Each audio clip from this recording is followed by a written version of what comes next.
밤 8시 45분 3차 우한 전세기가 출발합니다. 우리 교민과 중국인 가족 170여 명은 경기도 이천 합동군사대학교 국방어학원에서 임시 생활을 하게 될 예정입니다.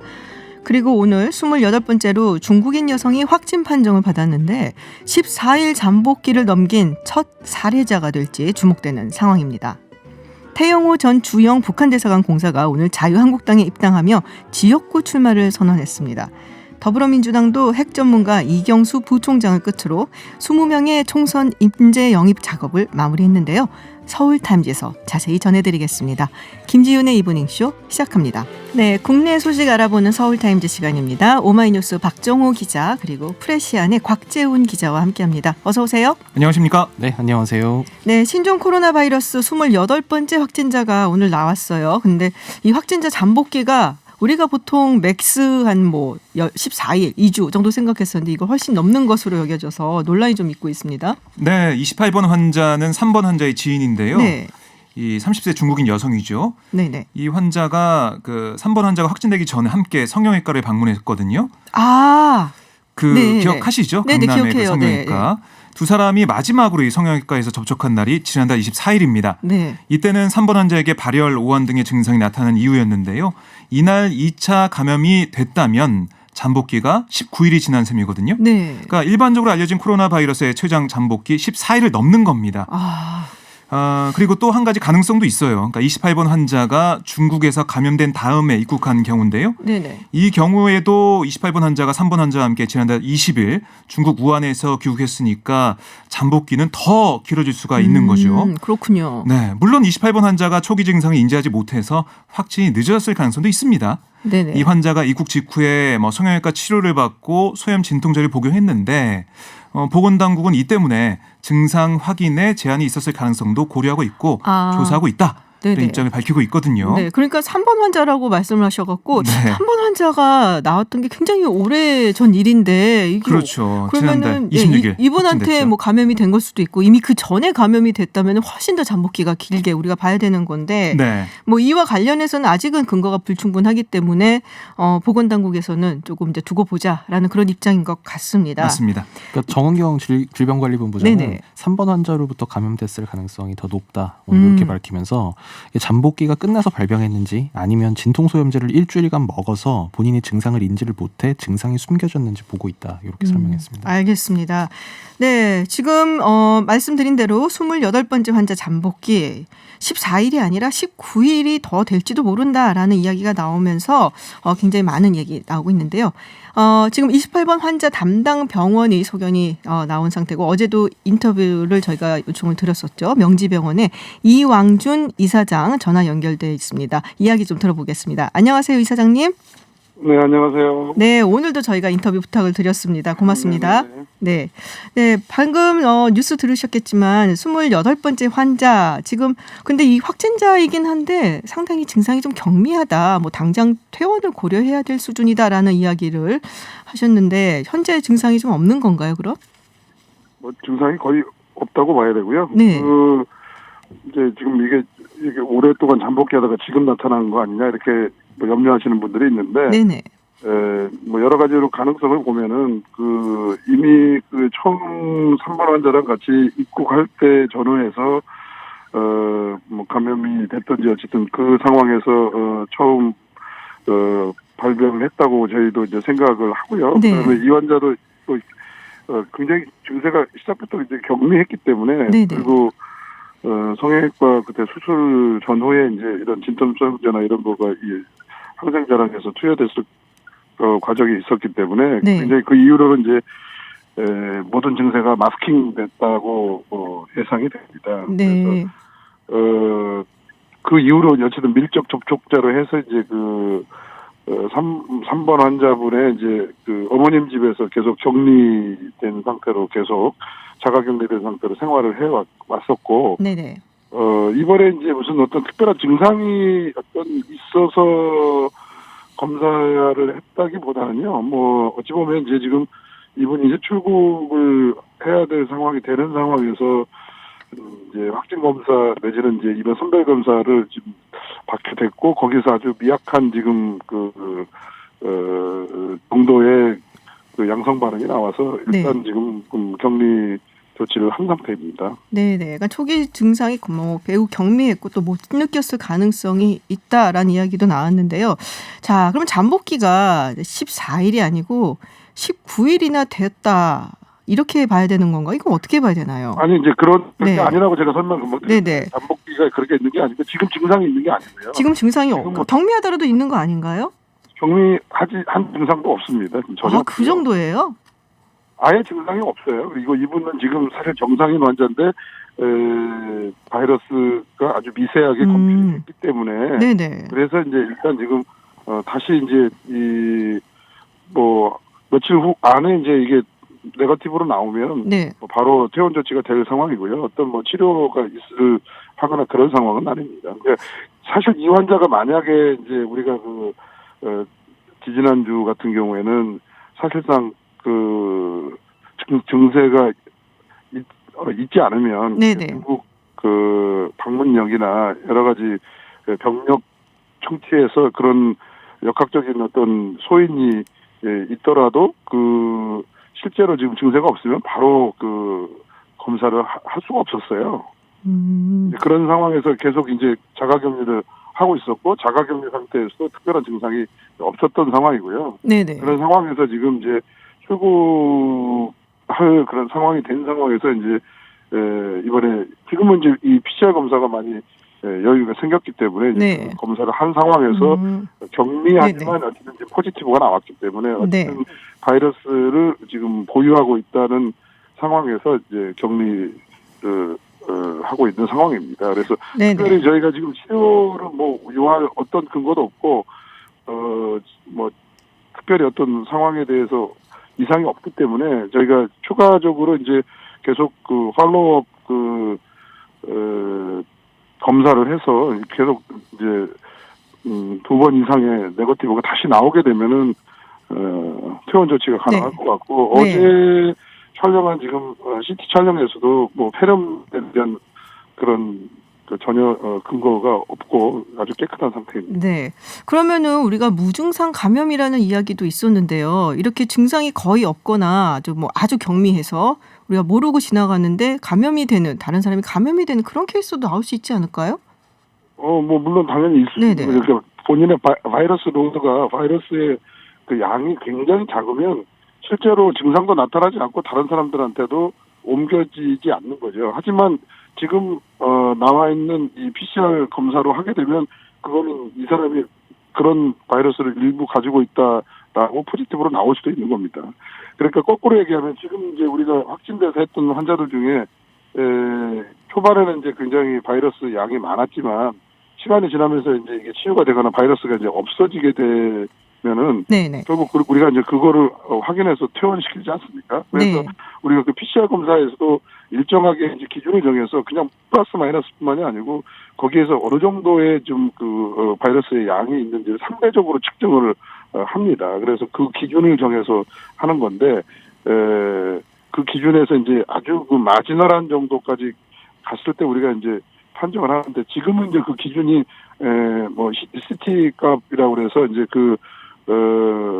저희가 판정 값이 한 35 이하까지를 일단 양성이라 하고 36부터는 이제 음성이라고 하는데 그 주변에서 이제 저거 되면 일단은 우리가 음성이라고 현재 기준에서는 할 수가 없기 때문에 기본적으로 양성 판정을 하지만 네네. 이 부분들이 조금 또 시간이 지나서 실제 그 다음 검사에서 또 음성이 나오면 또 저희가 음성 판정으로 변환이 되는 거죠. 그래서 지금 이 환자는 이제 거의 그런 상황에 있다고 보여지고요.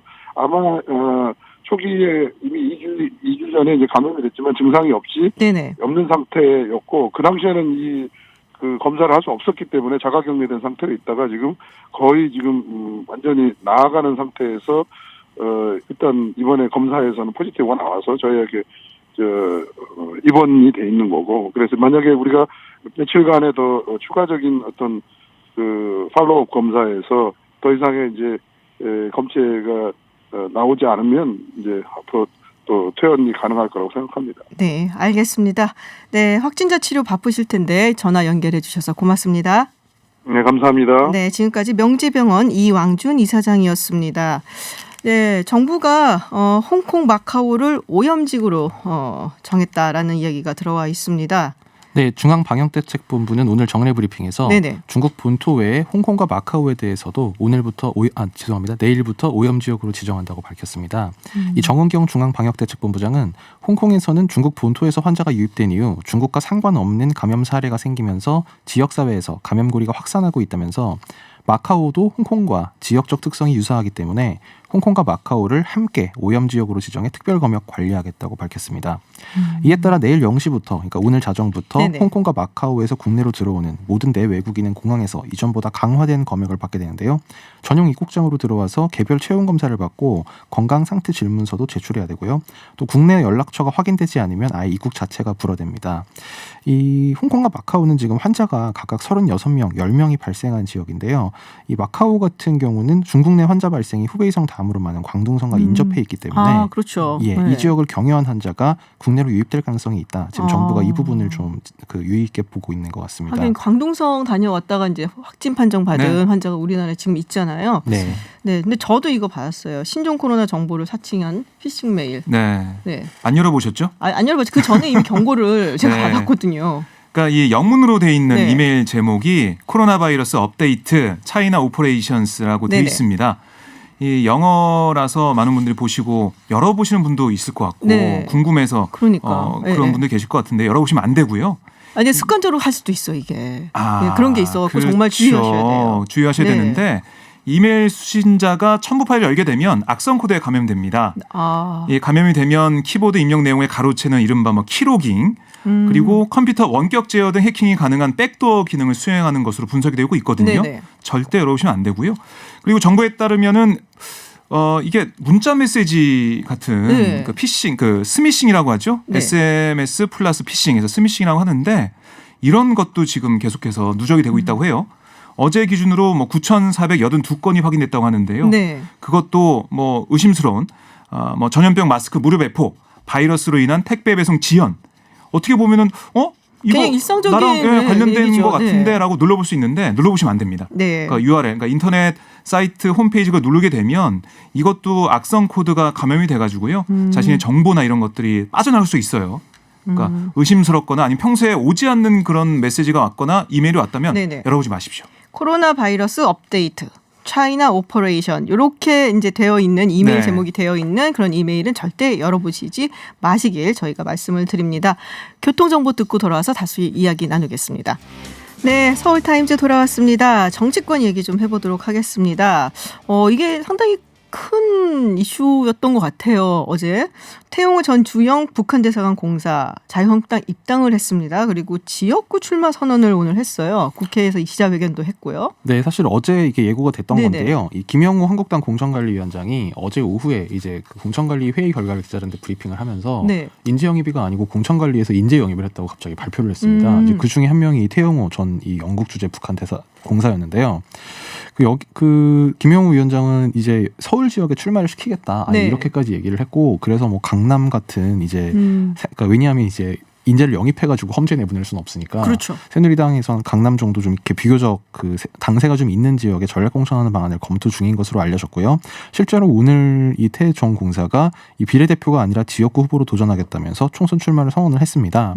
이 태 전 공사는 평생을 북한 외교관으로 활동했던 저 같은 사람도 대한민국 헌법기관 국회의원으로 이 지역의 대표자로 일할 수 있다는 사실을 북한 주민과 엘리트들이 확인하는 순간 진정한 통일이 다가올 것이다. 이렇게 주장하면서 출마 의사를 밝혔습니다. 보통 태용호 전 공사 같은 경우는 사실은 비례로 가면은 네. 오히려 이미지 딱 맞을 것 같은데 지역구로. 네. 아니 이거 경호에도 신경을 써야 되기 때문에 그렇죠. 참 머리가 복잡할 것 같아요. 머릿속이. 네. 이 탈북민 출신 국회의원은 사실 만약에 태종공사가 당선이 된다면 두 번째가 되겠는데요. 방금 말씀하신 것처럼 19대 국회 당시에 비례대표로 이 조명철 전 통일연구원장이 그 네, 의석을 한번 네네. 가졌던 적이 있습니다. 아, 그렇군요. 정치권의 반응은 어떤가요? 큰 반응은 없는데 민중당에서 민중당? 민중당에서 네. 논평을 냈는데 이렇게 얘기했습니다. 대표적인 반북 인사 공천은 자유한국당이 평화 번영이 아닌 적대와 대립의 정치를 원한다는 것을 보여줄 뿐이다. 반북, 반평화로 먹고 사는 자유한국당의 시대착오적 발성이다. 이렇게 지적을 했습니다. 민주당 아니고 민중당. 예. 뭐 민주당 포함해서 원내정 그 이제 소위 말하는 이제 주요 정당들은 거의 반응을 안 보였는데요. 네. 이 탈북민 이슈 같은 경우에는 어떻게 해도 사실 양쪽에서 다 비판을 받기가 쉽거든요. 뭐 이를테면 사실 페미니즘 이슈나 환경 이슈도 그런 면이 있는데 네네. 그래서 이런 경우에는 말을 안 하는 게 보통 정답인데 그래서 아마 지금 주요 정당들이 아무 반응을 안 보이는 것 같습니다. 그렇군요. 상당히 거물급 영입이에요. 사실은 태용호 공사 같은 경우에는 그래서 자유한국당 중에서 뭐 지역구에 내보낸다 그래서 이것도 상당히 좀 의외이기는 했습니다. 주목을 잘 못 받았죠. 지금 황교안 대표가 워낙 또 세가지고 종로의 이슈가 너무 세서 주목을 많이 못 받지 않았나 그런 생각도 해봤습니다. 그렇군요. 김재원 의원이 자유한국당 공관위로부터 경고를 받았다는 건 무슨 얘기예요? 이것도 어제 공천관리위원회에서 결정된 사항인데요. 김영우 위원장이 브리핑을 했는데 네네. 현역 의원 평가를 얻기 위해 지역구 지지자들에게 지지정당 없음으로 응답할 것을 유도하는 홍보 문자를 보낸 김재원 의원과 지지자에 대해 엄중히 경고한다. 공관위에서 이례적으로 모 의원이라고 하지 않고 실명을 박아가지고 이렇게 좀 경고성 그 결정을 내렸습니다. 한국당 공관위는 이 공정한 공천, 혁신 공천을 방해하는 행위를 방관하지 않겠다면서 이런 행위가 재발할 시에는 강력한 조치가 있을 수 있다. 이렇게 재삼 경고했는데요. 김재현 의원은 우리가 보낸 게 아니다. 좀 억울하다. 이렇게 얘기하면서 혐의를 부인했던 걸로 알려졌습니다. 뭐 그 반대편에서 네. 모함하기 위해서 보냈다. 뭐 이런 얘기를 하더라고요. 그렇군요.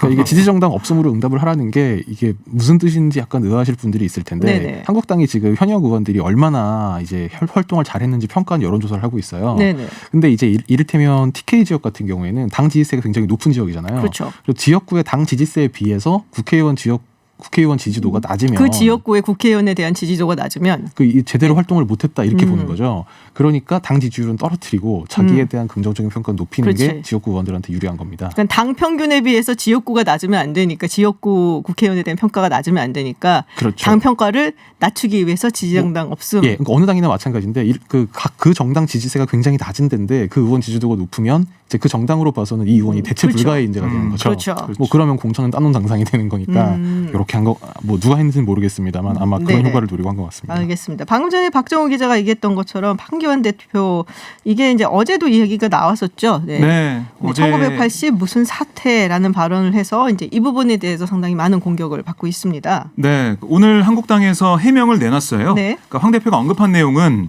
1980년 5월 17일에 있었던 휴교령에 따라서 대학을 다닐 수 없게 됐던 상황에 대한 것이다.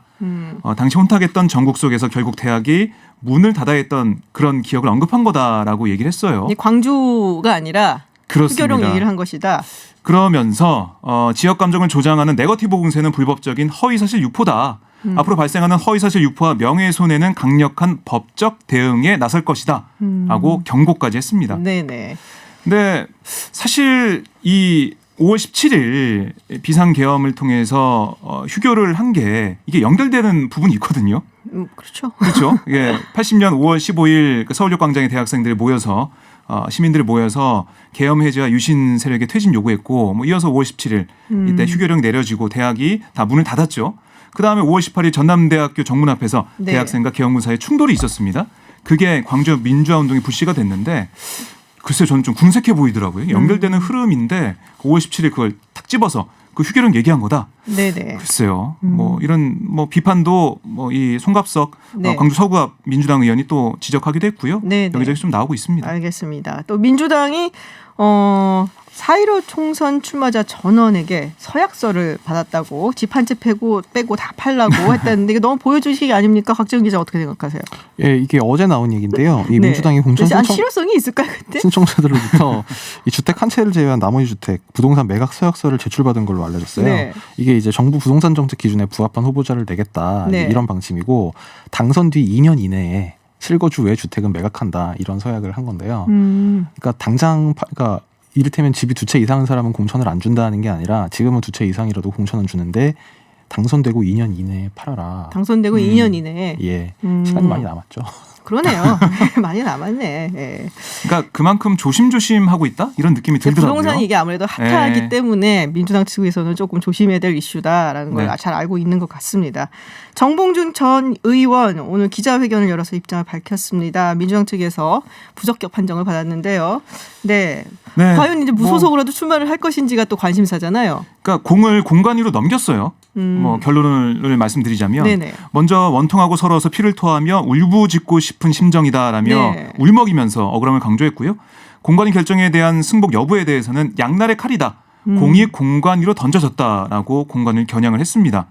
그러니까 부적격 판정을 수용하는 길도 있고 아니면 불복하는 길도 있고 또 다른 제3의 길도 있을 거다라고 제3의 길? 얘기를 했는데 네. 뭐 무소속 출마를 고려하느냐 이런 기자들의 질문에 대해서도 말씀을 안 드리겠다라며 즉답을 피했습니다. 안 한다는 것은 또 아니고. 그러니까 참 모호하게 얘기를 했는데요. 네. 뭐 현장에서 기자들하고 얘기를 해보고 이렇게 하면 네. 금태섭 의원, 네네. 그러니까 이른바 이제 이 공수처에 대해서 기권표를 던지고 하면서 민주당 지지자들한테 비판을 받았던 네. 금태섭 의원, 강서갑. 정봉주 의원이 강서갑 주민이다라는 얘기까지 했거든요. 그러니까 금태섭 의원 공천에 대해서 공관위가 어떤 결정을 내릴지 이걸 보고 자신이 결정을 하겠다 이렇게 해석할 수 있는 게 아니냐 이런 얘기 나오고 있습니다. 그렇군요.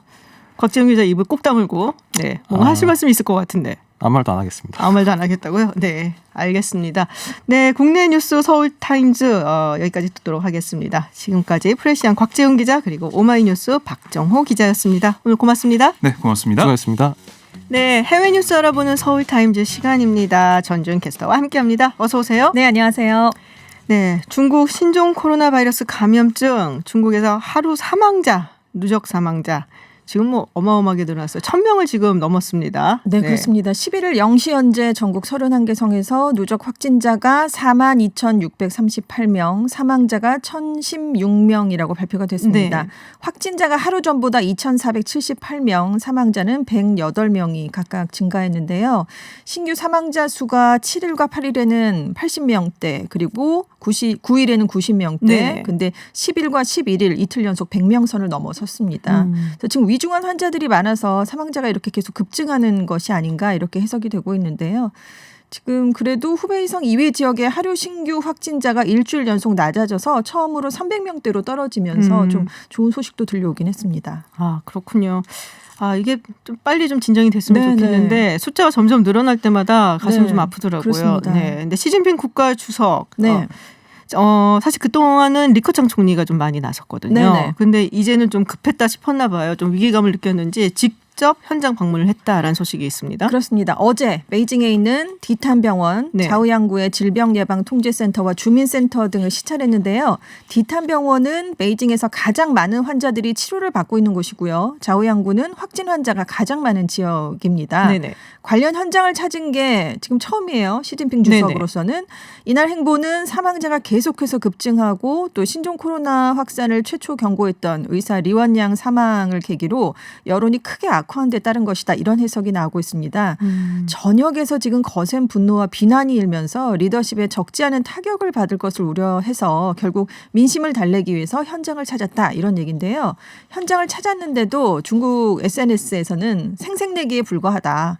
안전한 곳에 있더니 이제서야 모습을 드러낸 것이냐. 뭐 이런 비판하는 글들이 쏟아졌다고 합니다. 이게 항상 타이밍이라는 게 있는데 네. 조금 늦지 않았나. 그렇죠. 라는 네. 생각이 좀 들기는 합니다.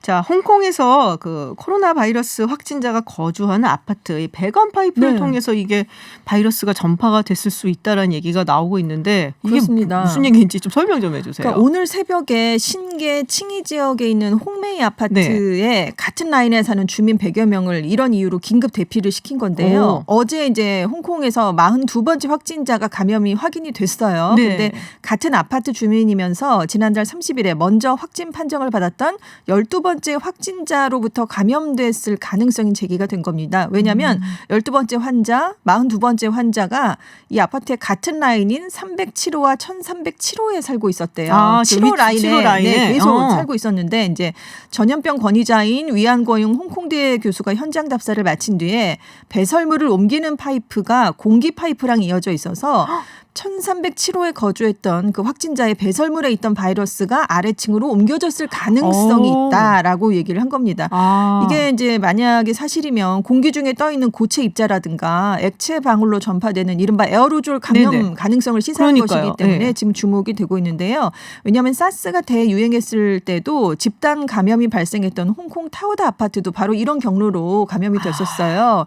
그 사스에 걸린 남성이 화장실을 쓰면서 바이러스가 포함된 에어로졸이 형성이 됐는데요. 이게 U자형 배관을 통해서 아파트 내로 퍼졌었습니다. 근데 이번에 지금 조사 조사에 들어간 홍매희 아파트는 U자형 배관은 아니래요. 네네. 그래서 위안광 교수는 같은 사례로 볼 수는 없지만 일단 가능성을 좀 의심을 해봐야 된다라는 얘기를 내놨습니다. 아, 그렇군요. 네. 하여튼 뭐 여러 가지 가능성은 다 네네. 의심을 좀 해보고 철저하게 좀 조사를 해볼 필요는 있을 것 같습니다. 네. 이 뉴스가 상당히 흥미로웠어요. 공항에서 손을 잘 씻으면 네. 이러면 신종 코로나 바이러스를 네. 우리가 그 감염되지 않도록 막을 수 있다. 네, 그렇습니다. 공항 왜 공항인가? 그러니까 MIT대 연구자들이 발표를 한 건데요. 어느 나라든 공항에 가면 의자 팔걸이를 이제 만지는 경우도 그렇죠. 많고 예, 무인 예. 체크인 키오스크로 이제 터치 스크린으로 또 만지기도 맞아요. 하고 예. 보안 검색 때 개인용품 뭐 트레이라든가 화장실 문 손잡이 이렇게 접촉 감염이 일어날 수 있는 매개체들이 굉장히 많은데 공항을 찾는 여행객들이 개인위생을 위한 손 씻기에 굉장히 둔감하다라고 지적을 내놓은 거예요. 그러니까 이번 말고 이제 일단 과거의 데이터를 기반으로 조사를 했을 때도 공항에 나온 여행자 가운데 손이 청결한 경우가 20% 정도밖에 안 됐다고 합니다. 정말요? 네, 그러니까 손이 청결하다는 의미는 비누랑 물로 15초 이상 손을 씻은 지 1시간이 지나지 않은 상태를 말하는데요. 그러니까 나머지 80%는 안 씻었다는 얘기잖아요. 네네. 그래서 만약에 이런 사람들이 어떤 병원체에 감염이 된 상태라면 이 사람들이 만지는 것마다 즉각 병원체로 오염이 될 수 있다라고 연구팀이 경고를 한 거예요. 그래서 이걸 막으려면 만약 세계의 모든 공항에서 여행자의 60%가 항상 손을 청결하게 유지하면 전염병의 세계적인 확산 속도가 70%가량 늦춰질 수 있다. 이렇게 예측을 내놨고요. 만약 모든 공항에서 하는 게 현실적으로 어렵다면 바이러스 발원지를 중심으로 주요 공항 10곳에서만 여행자들의 손 씻기를 적극 권장해도 전염병의 확산 속도가 37%나 떨어질 수 있다. 이런 얘기를 내놨습니다. 그렇군요. 하긴 정말 온 세계에서 모인 네, 사람들이 네. 이렇게 딱 모여드는 허브 공항이라고 그렇죠. 해요. 굉장히 큰 공항. 네네. 거기서 모였다가 퍼질 수가 퍼질 있는 수 있죠. 거니까 네. 거기서만 이렇게 손 잘 씻고 네네. 그리고 주의를 한다면 뭐 여기 정말 많은 사람들이 만졌던 그렇죠. 데잖아요. 정말 거기가. 많은 곳이 오가는 그러면 곳이니까. 확실히 좀 효과가 있을 수도 네네, 있겠다. 그럴 수 라는 있을 것 생각이 좀 같아요. 드네요. 네. 자, 트럼프 대통령 요새 기분 제일 좋을 것 같아요. 네. 그렇죠. 탄핵도 끝났고 이제 네. 마음 놓고 활활 날아다니면서 대선에 참여할 것 같은데 네.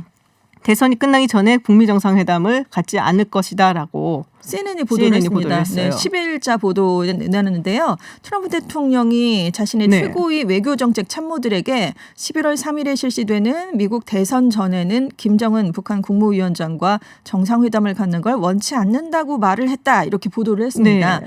작년 2월 말에 베트남 하노이에서 2차 북미 정상회담이 열렸는데 결렬이 됐잖아요. 네, 그쵸. 그 이후 북한의 비핵화 달성을 위한 외교가 별다른 진척을 보이지 못하고 있습니다. 거기에 이제 트럼프 대통령이 재선 캠페인에 집중을 하면서 북핵 이슈에 관련하려는 욕구가 좀 시들어졌다. 이렇게 두 네네. 명의 소식통이 얘기를 했다는 건데요. 그리고 작년에 10월에 스웨덴 스톡홀름에서 북미 실무 협상이 있었는데 이것도 결렬됐거든요. 그래서 작년 말에 이 소식을 듣고 좌절감을 드러냈다. 이런 얘기도 함께 전했습니다. 그래서 지금 재선운동 캠프에서 일하는 인사들의 말을 빌어보면 북한 문제가 트럼프 대통령이 올해 대선에서 승리하는데 결정적인 이슈가 되지는 않을 것이다. 이렇게 생각을 한다는 거죠. 네네.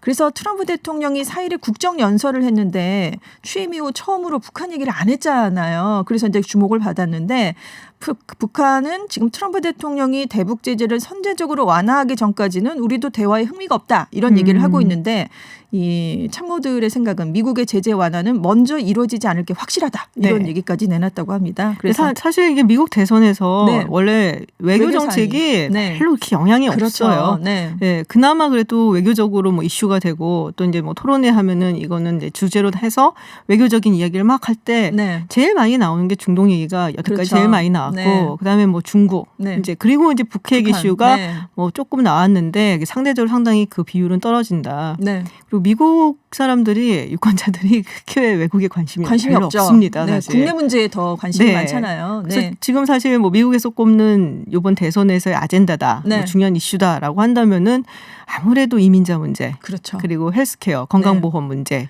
그리고 불평등 뭐 이런 문제 계속되는 문제가 그렇죠. 또 나오고 또 나오고 나오고 하죠. 또 나오고 네네. 뭐 어떻게 보면은 뭐 국내적으로 우리도 사실은 국내 정치 이슈에 네네. 더 몰두를 하는 경향이 있으니까 그렇습니다. 그래서 아마 트럼프 대통령 입장에서는 괜히 이거 건드려서 네.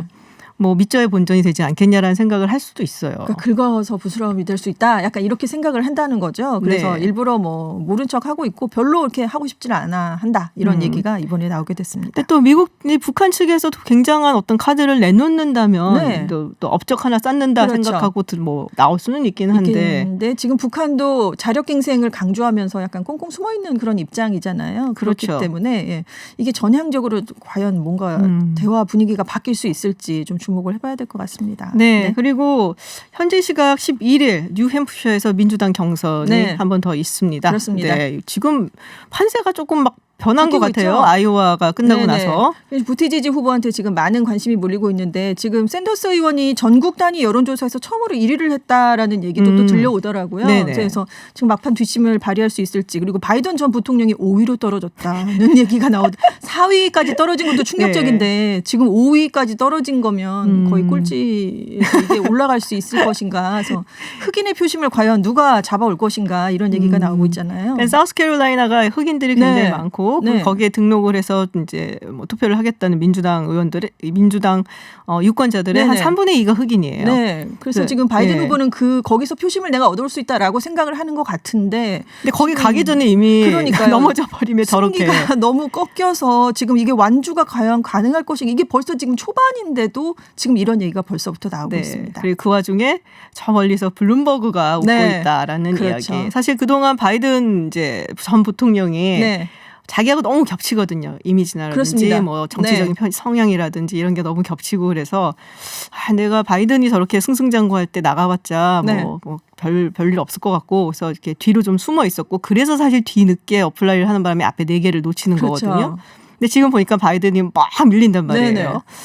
그래서 이거는 내가 그러면은 좀 상대적으로 앞설 유리할 수 수 있죠. 있겠다라는 네. 생각을 하고 있는 건데 실제로 지금 지지율이 올라가고 있습니다. 네, 그렇습니다. 네, 두 자리 숫자가 지금 되고 있어요. 지금 탄핵 심판으로 가장 가장 을 입은 건 득을 대통령이 아니고 지금의 바이든 바이든 내가 보기에도 예, 그래서 뭐 하여튼 뭐 생각보다는 네네. 흥미진진하게 그러게요. 민주당 네. 경선이 지금 진행이 되고 있습니다. 네, 지금 뭐 미국 소식 트럼프 대통령 북미 정상회담 이야기부터 시작해서 민주당 이야기까지 해봤습니다. 전주현 웨스팅캐스터와 함께했습니다. 오늘 고맙습니다. 네, 감사합니다. 네, 이어지는 3부에서는 다가오는 4월 15일 총선을 앞두고 이브닝 쇼가 야심만만하게 준비한 코너 여야 공약 점검해보는 시간 가져봅니다. 저는 잠시 후 7시 김지윤의 픽으로 돌아오겠습니다.